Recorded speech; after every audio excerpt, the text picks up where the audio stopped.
advanced, or should I say semi-advanced, features of the nuvi 40, and this would also include the nuvi 50, and the 30, and the 42, and the 52, and the 44, and the 54. But we're looking at the 40. People bought this for the same reason I bought this back in 2012 and 2013. It was the cheapest thing available from Garmin. As such, this is an essentials model, so it has next to nothing for features, but there's a few things we can do in this. So let me just mute the volume first, and let's get to it. First of all, whenever you're looking at the map, if you want to see it, if you're using three-dimensional and you want to see a very quick two-dimensional, just touch anywhere on the map that's not on the vehicle icon. If you do the vehicle icon thing, you see this. It'll say where you are, what the nearest address is, and you can, these are hotkey buttons if you want to get fuel, find a police station, hospital, and so on.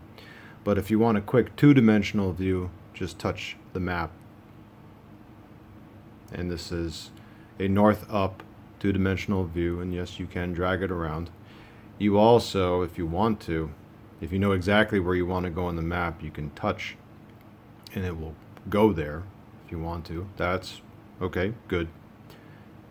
Now, as far as doing some, let me just adjust this a little bit. Some routing stuff here.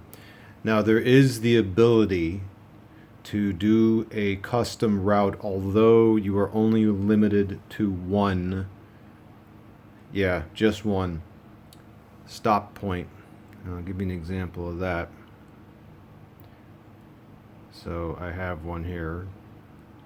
We'll just say I start my trip.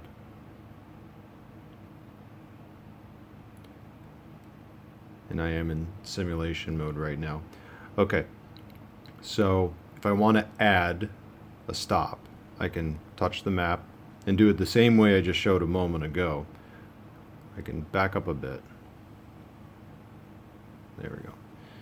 And let's just say, okay, it turns here, but let's just say I want to stay on this road. I'll just zoom in to make sure I am on the correct side of the road. And I will add as a via point.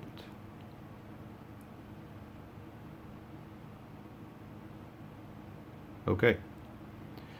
Now if I tap the top bar and do show map, it'll show up in a second. There it is. There's my via point, and I can zoom in on that, take a look.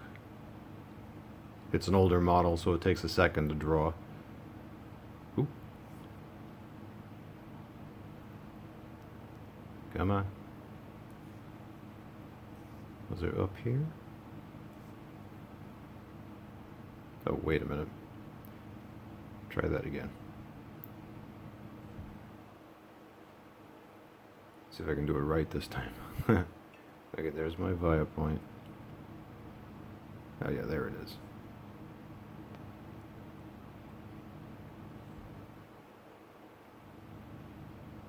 Yep.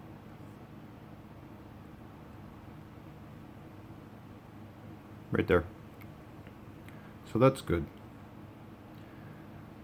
So as we're traveling along here, now you'll notice at the bottom here, I don't have it set to time to destination. That's usually, actually no, most people will have it set to arrival time.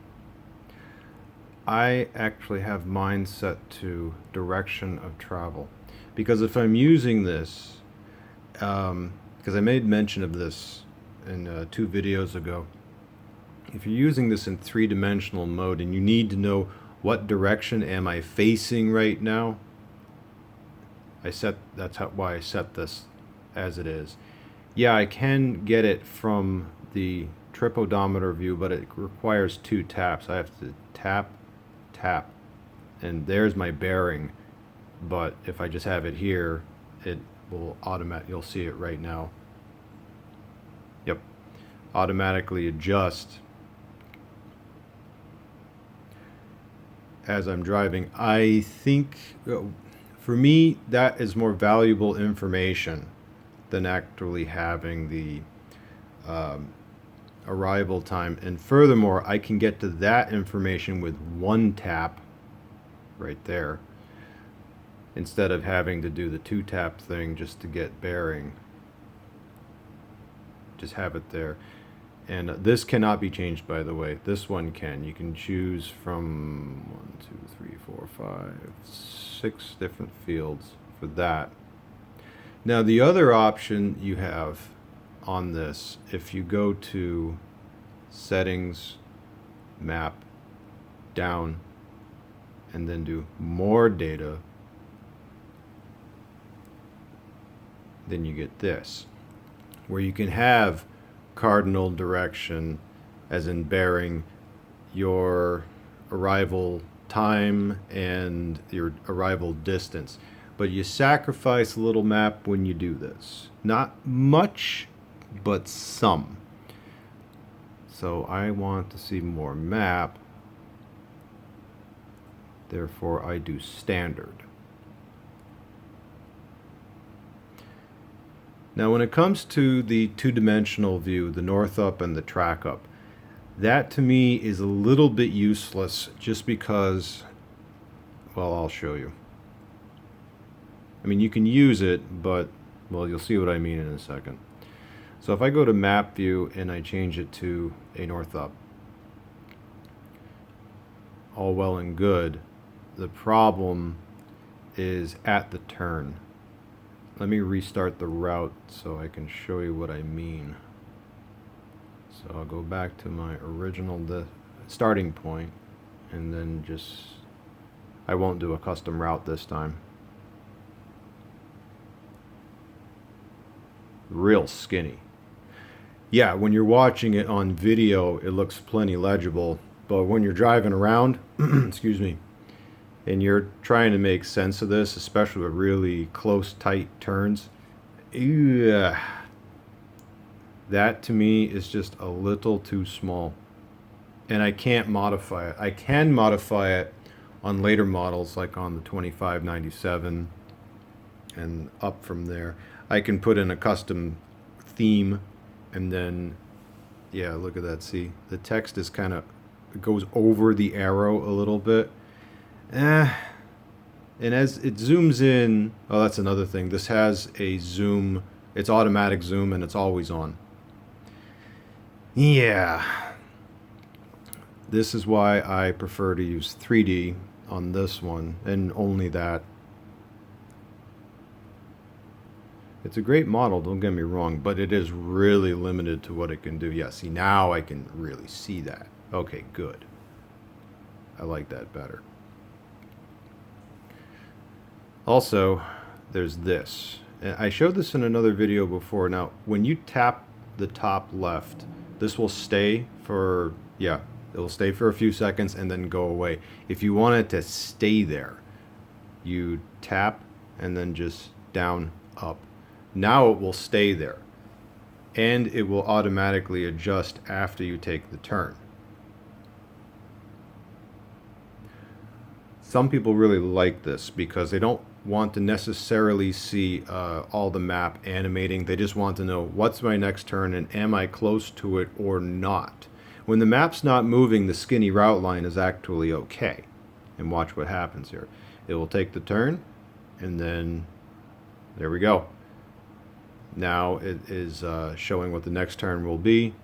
That's how much time it will take before you get there. That's how much distance before you get there. Great. So while basic, and this is really the most basic, I think, pretty sure, out of all the Garmin automotive units, there's still a lot of people who use 40s and 50s. Oh, you will find these on Goodwill and eBay all day. It is so easy to get these things because they made thousands of them. So if you want cheap navigation, and they all came with really good bright screens, and it's a matte screen too, which means it will handle heat better. because summer's coming. Summer is coming, and if you've got one of those capacitive screen models, like the DriveSmart 65 and the 55 and I might as well say this, even the 66 I use, I may consider temporarily switching over to this because I know it handles the heat better. It's a low power unit, so it doesn't generate a lot of heat on the inside, and also it can take a beating from the sun on the outside. When I say outside, I mean outside of the case. It's the speaker is plenty loud, no problem. No, it doesn't have Bluetooth, Wi-Fi, no traffic reporting, none of that, but it works. That's the whole point. It works. So yeah, there are some slightly advanced features about this that you can use. Sometimes I will use the Viapoint thing. Sometimes I will tap this and then do the down up. Sometimes I'll do that. Sometimes I will, oh, it just, yo, what time is it? Oh, 8:05. Yep, it just switched over to the night view. And sometimes I'll do this just to get a quick two-dimensional thing as I'm driving. Yeah, you're not supposed to touch the screen while you're driving, but with this one, you don't have much of a choice.